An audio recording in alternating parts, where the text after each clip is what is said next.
L'année 2026 s'annonce décisive pour le projet de construction et modernisation de la route Ingudi-Idiofa dans la province du Kwilu. À l'avant-plan de ces vastes chantiers, l'entreprise chinoise Sinohydro 1 poursuit l'exécution des travaux avec rigueur, technicité et un sens élevé du devoir. Entre le 20 décembre 2025 et le 20 janvier 2026, plusieurs avancées notables ont été enregistrées.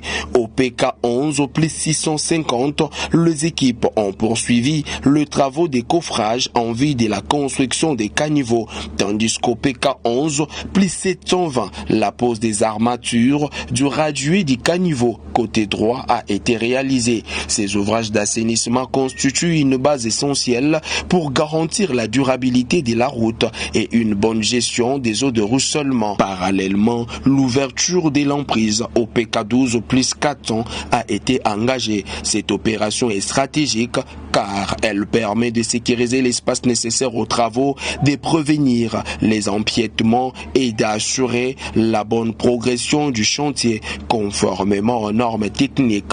Sur le tronçon allant du PK11 au plus 770 au PK12 plus 280 côté droit dans le sens du projet, une autre équipe de Sinohydro 1 a procédé à l'ouverture d'une déviation provisoire. Cette mesure vise à maintenir la fluidité du trafic tout en permettant la poursuite des travaux en toute sécurité sur ces segments.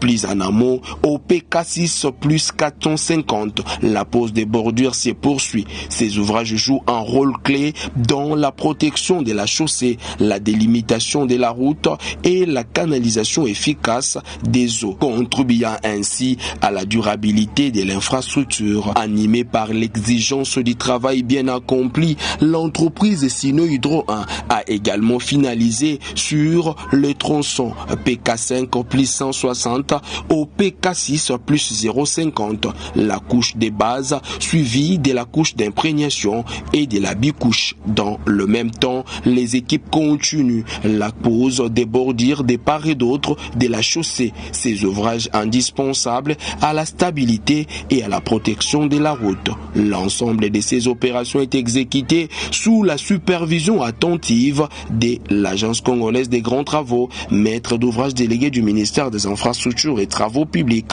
avec l'appui de la mission de contrôle CKM, garantissant le strict respect des normes techniques et contractuelles en vigueur. Ainsi, sur l'ensemble du tracé, le travaux avance de manière méthodique, traduisant la volonté de livrer une route moderne, durable et conforme aux standards techniques au bénéfice des populations du Kwilu.